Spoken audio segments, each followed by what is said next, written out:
Welcome to my YouTube channel. आज जो बच्चों मैं आपको क्वेश्चन करवाने जा रही हूँ ये एरिया ऑफ सेक्टर के साथ रिलेटेड है। ठीक है जी, वैसे इंटरेस्टिंग क्वेश्चन है, कम्पिटिटिव एग्जाम के लिए भी इंपॉर्टेंट है। हाँ जी, पहले हम क्वेश्चन की स्टेटमेंट पढ़ते हैं। बेटे क्या दिया हुआ है, show below in figure such that each circle is divided into equal sectors by 4 straight lines. पहले तो मैं आपको ये समझा देती हूँ ये क्या बना हुआ है। ये ना कॉन्सेंट्रिक सर्कल बने हुए हैं। यहाँ पे मैंने 5 सर्कल ड्रॉ किए हुए हैं। अभी मैं बनाकर दिखाती हूँ बेटे।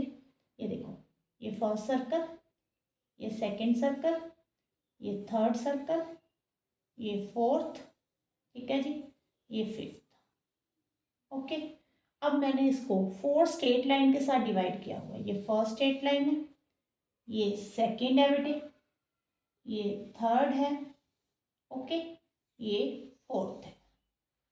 समझ में आ गया। अब जब मैंने इसको 4 स्ट्रेट लाइन के साथ डिवाइड किया तो ये जो पार्ट बन रहे हैं इसमें, ये वाले, ये देखो सब में ऐसी पार्ट बन रहे हैं ना। ये कौन सी शेप नजर आ रही है आपको? ये सेक्टर की शेप है। ठीक है जी, उन्होंने कहा है जब हम 4 स्ट्रेट लाइन के साथ डिवाइड करेंगे ना तो ये इक्वल सेक्टर बन रहे हैं। इसका एरिया, इसका एरिया, ये सभी सेक्टर का जो एरिया बेटे वो इक्वल है। ओके, अब आपको आगे क्या दिया हुआ है, the combined area of the shaded region. यहाँ पे देखो एरिया शेड किया हुआ है। अगर आप इस जो शेड किए हुए एरिया को इकट्ठा करते हो ना, ठीक है, एक ही स्पेस पे इकट्ठा कर लेते हो, तो वहाँ पे जो combined area of shaded region है वो कितना है बेटे, 77 स्क्वायर यूनिट है। तो पहले मैं आपको इस जो शेडेड रीजन को इकट्ठा करके दिखाती हूँ ये कौन सी शेप में बनना है।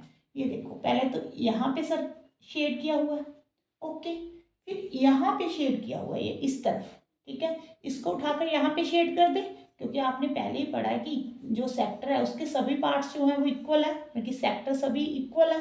ठीक है, तो ये वाला पार्ट भी इसके इक्वल होगा। यहाँ पे शेड कर देते हैं। जो यहाँ पे था इसको उठाकर भी यहाँ पे ले आए बेटे, ये पहले यहाँ पे शेड हुआ है, इसको उठाकर यहाँ पे शेड कर दे। ओके, अब देखो ये इस तरफ हुआ है, ये वाला शेड हुआ है, इसको उठाकर यहाँ पे कर दे। ठीक है, सेम ही है, ये सेक्टर का अगर एरिया इक्वल है तो ये वाला भी एरिया इक्वल ही है। नेक्स्ट देखो बेटे, यहाँ पे शेड हुआ है, इसको उठाकर आपने यहाँ पे करना है, उठाकर कर दिया। अब देखो जो शेडेड रीजन है वो कौन सी शेप में आपको नजर आ रहा है? हाँ जी, कौन सी शेप में नजर आ रहा है? सेक्टर बन गया बेटे। इसका मतलब आपको जो गिवन है वो एरिया ऑफ सेक्टर गिवन है बेटे। ठीक है जी, यहाँ पे लिखो area of sector equal to बेटे कितना है, 77 स्क्वायर यूनिट।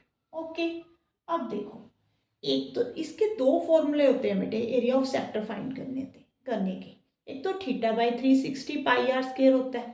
ठीक है जी, एक मैं इसको रेज कर देती हूँ फिर आपको समझाती हूँ। पहले तो अगर आपने यहाँ पे, मैं आपको बताती हूँ, अगर थीटा फाइंड करना हो तो कैसे करोगे। यहाँ पे बेटे देखो 360 का एंगल बनता है अगर पूरा राउंड में आप देखते हो। ठीक है जी, ये सेक्टर, कितने सेक्टर बन रहे हैं एक सर्कल में?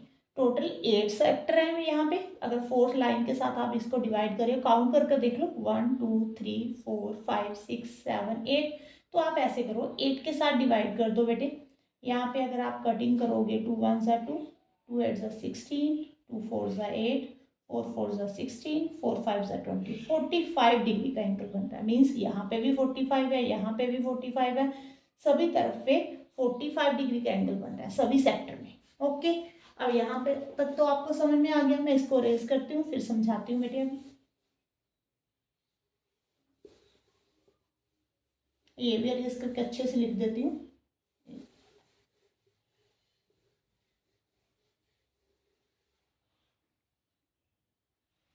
यहाँ पे देखो बेटे, लिखो एरिया ऑफ सेक्टर आपको गिवन है 77 स्क्वायर यूनिट। ओके, और थीटा आपने फाइंड किया था 45 डिग्री। ठीक है जी, ऐसे आपको शेड किया हुआ सेक्टर है। अब आपने क्या फाइंड करना है, रेडियस फाइंड करना है, ये वाला फाइंड करना है। ठीक है जी, आउटर सर्कल का रेडियस फाइंड करना है बेटे। एक तो है इसका फॉर्मूला एरिया ऑफ सेक्टर का, आप theta by 360 pi r square, ये पढ़ा हुआ है सबने, ये लगा सकते हो। अगर आपने थीटा नहीं फाइंड करना, आपको थीटा फाइंड करना नहीं आ रहा है यहाँ पे, तो आप क्या करोगे, देखो ये एक सर्कल है बेटे, पाई आर स्क्वायर होता है फॉर्मूला। ओके, अब ये कितने पार्ट में डिवाइड हो रहा है, इसके सेक्टर कितने बन रहे हैं, 1 2 3 4 5 6 7 8, तो आपने इसको 8 के साथ डिवाइड कर देना है, तो भी ये एरिया ऑफ सेक्टर ही आएगा बेटे। ठीक है जी, समझ में आ रहा है। अगर देखो इस फॉर्मूले में आपको थीटा नहीं फाइंड करना पड़ेगा, इसमें आपको पहले थीटा फाइंड करना पड़ेगा, फिर कैलकुलेशन करनी पड़ेगी। अगर यही क्वेश्चन किसी कंपेटिटिव एग्जाम में आए, वहाँ पे टाइम कम होता है, तो आपके लिए जो शॉर्ट ट्रिक है यही बेस्ट है कि पाई आर स्क्वायर को 8 के साथ डिवाइड कर दो। अगर आप यहाँ पे थीटा पुट करोगे ना, देखो 45 पुट किया, अब इसकी ना कटिंग कर कर देखना, यहाँ पे मैं अभी दिखाती हूँ बेटे। यहाँ पे देखो 5 9 सा 45 होता है, 5 7 सा 35, 5 2 सा 10, 9 8 सा 72, ये भी पाई आर स्क्वायर बाय 8 ही आ गया। देखो कटिंग कर कर भी हमारे पास यही आना था। ठीक है, मैंने इसलिए आपको समझाया, जब आप क्लास 9 10 में पढ़ते हो ना, तो शॉर्ट ट्रिक नहीं करते आप, सीधा मैं बल्कि फॉर्मूले ही यूज़ करते हो, इसीलिए मैंने आपको फॉर्मूले के साथ करवाया। अगर मेरी कोई वीडियो ऐसा बच्चा देख रहा है जिसने कम्पिटिटिव एग्जाम की तैयारी कर रहे हैं ना, वो इस मेथड के साथ करना। ठीक है, आप भी इस मेथड के साथ कर सकते हो कि जितने पार्ट में डिवाइड हुआ होता है, अगर मान लो सर्कल को आपने 4 पार्ट में डिवाइड करना है, ठीक है, ऐसे होता कि 2 लाइन के साथ डिवाइड किया तो 4 पार्ट बनने थे, 1 2 3 4। ठीक है, तो पाई आर स्क्वायर बाय 4 लिख देना था आपने, जितने भी पार्ट में डिवाइड हुआ होगा उसके साथ डिवाइड कर देना है। ओके, अब देखो आप यहाँ पे वैल्यू पुट करो बेटे, पाई 22/7 होता है, आर स्क्वायर को आर स्क्वायर रहने दो, यहाँ पे 8। हाँ जी बेटे, अब कटिंग कर दो, 11 2 1 सा 2 है ना, 2 4 सा 8। अब क्या करोगे, 7 और 4 को राइट हैंड साइड पे ले जाओ, 77 इंटू 7 इंटू 4, 11 के साथ डिवाइड कर दो बेटे, यहाँ पे 4 था। अब कटिंग कर दो 7। ठीक है जी, अब जो आर स्क्वायर आ गया बेटे वो 7 इंटू 7 इंटू 4 आ गया बेटे। अब मल्टीप्लाई मत करना, बच्चे क्या करते हैं, पहले मल्टीप्लाई करते हैं, फिर फैक्टर्स बनाते हैं, फिर आग निकालते हैं।